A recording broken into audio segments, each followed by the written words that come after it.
नमस्कार दोस्तों, मैं डॉक्टर वंदना। आज मैं आप लोग के साथ बात करने वाली हूँ R29 ड्रॉप के बारे में। तो यदि आप मेरा वीडियो पहली बार देख रहे हैं या आप मेरे चैनल में पहली बार आए हैं तो आप मेरे चैनल को सब्सक्राइब कर दें, साथ ही साथ बेल आइकन को भी दबा दें ताकि मेरे आने वाली वीडियो की नोटिफिकेशन सबसे पहले आपको मिल सके। और ये वीडियो यदि आपके लिए यूजफुल हो, ये जानकारी यदि आपके लिए यूजफुल हो तो आप मेरे वीडियो को लाइक करें, साथ ही साथ शेयर भी जरूर करें। यदि हम बात करें R29 ड्रॉप की, तो ये जो ड्रॉप है ये रिग्वी कंपनी का ड्रॉप है। इसमें होम्योपैथिक मेडिसिन का कॉम्बिनेशन है जो कि वर्टिगो के लिए, चक्कर के लिए, या फिर वर्टिगो की कंडीशन में चक्कर आने के बाद पर्सन कोई बेहोश हो जाता है तो वहां पे इसका यूज किया जाता है। यदि हम चक्कर की बात करें या वर्टिगो की बात करें तो ये कोई बीमारी नहीं, ये एक टाइप का सिम्टम होता है जो कि ये दर्शाता है कि आपकी बॉडी में चाहे आपको कान से संबंधित कोई बीमारी हो या आपसे ब्रेन से संबंधित कोई बीमारी हो, तो ऐसी कंडीशन में R29 ड्रॉप बहुत ही इफेक्टिव है। यदि हम वर्टिगो की बात करें तो ऐसा महसूस होता है उस पर्सन को कि यदि वो बैठा है और अचानक से उठेगा और उसका जो सिर है एकदम घूम टाइप का जाएगा, या फिर वो ऊपर देखता है उसको चारों तरफ एकदम गोल गोल सा दिखाई देता है, तो इसे ही हम वर्टिगो कहते हैं, इसे हम चक्कर कहते हैं। मतलब जिससे चक्कर आता है उस पर्सन को, यदि वो खड़ा हो रहा है और अचानक से उसको सिर घुमाएगा उसका और वो नीचे गिर जाएगा, बेहोश हो जाएगा, इस कंडीशन को ही हम वर्टिगो के नाम से जानते हैं। तो यदि इसके कॉजेस की बात करें कि इसके क्या कारण हो सकते हैं चक्कर आने के, तो ये मोस्टली यदि कान से संबंधित किसी कोई बीमारी हो, चाहे माइनस डिसीज हो या फिर अदर कोई बीमारी हो जो कि कान से संबंधित है, उसकी वजह से पर्सन को चक्कर देखने मिलते हैं।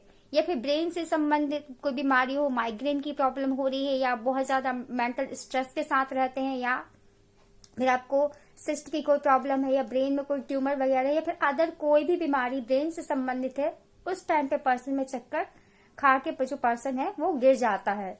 या फिर आपको स्पाइनल कॉर्ड से संबंधित कोई बीमारी है तो भी आपको चक्कर आ सकते हैं। या फिर आपको खून की कमी है, आप बहुत ज्यादा कमजोर है, मानसिक और शारीरिक रूप से कमजोर है, आपके शरीर में बिल्कुल भी ताकत नहीं है, तो ये भी एक कारण हो सकता है चक्कर आने का। तो ये कुछ कॉजेस थे जो कि वर्टिगो के लिए रिस्पॉन्सिबल होते हैं। यदि हम बात करें कि जो R29 ड्रॉप है इसके अंदर कौन कौन सी होम्योपैथिक मेडिसिन मिली हुई हैं, तो इसके अंदर मिली हुई है अर्जेंटम नाइट्रिकम मेडिसिन। जो अर्जेंटम नाइट्रिकम मेडिसिन है बहुत ही इफेक्टिव मेडिसिन है इन केस ऑफ वर्टिगो की कंडीशन में। यदि किसी पर्सन को ईयर से संबंधित कोई बीमारी है और उसे चक्कर आते हैं तो वहां पे अर्जेंटम नाइट्रिकम मेडिसिन का यूज किया जाता है। जो नेक्स्ट मेडिसिन है वो है क्रोकुलस मेडिसिन भी बहुत ही इफेक्टिव है। यदि किसी को ब्रेन से संबंधित कोई बीमारी है या उसे कान से संबंधित कोई बीमारी है और उस पर्सन को चक्कर आते हैं और वो अक्सर बेहोश हो जाता है, तो वहां पे क्रोकुलस मेडिसिन का यूज किया जाता है। जो नेक्स्ट मेडिसिन है वो कॉनियम मेडिसिन। कॉनियम मेडिसिन यदि आपको सर्वाइकल से संबंधित कोई बीमारी है या फिर आपको बहुत ज्यादा वीकनेस है, आपको खून की कमी है जिसकी वजह से आपको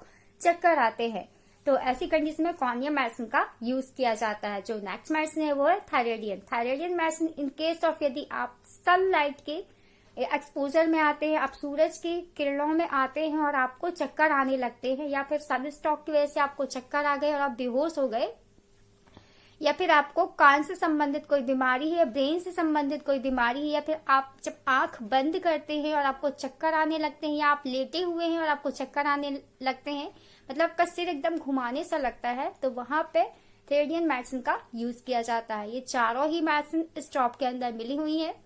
यदि हम बात करें कि इस ड्रॉप को आप कब यूज कर सकते हैं, इस ड्रॉप को आप तब यूज करें जब आपको अक्सर चक्कर आते हैं, साथ ही साथ आप बेहोश भी हो जाते हैं, तो वहां पे इस ड्रॉप को आप 1 कप गुनगुने पानी में 15-15 ड्रॉप सुबह शाम खाना खाए से आधा घंटा पहले यूज कर सकते हैं। और यदि आप मुझसे ट्रीटमेंट के लिए मुझसे संपर्क करना चाहते हैं तो आप जो मेरा ईमेल एड्रेस है vandana.healthcard20@gmail.com पर आप मुझे मैसेज कर सकते हैं। और यदि आपके कोई क्वेश्चन हो, कोई सवाल हो तो आप मुझे कमेंट करके पूछ सकते हैं। And thank you.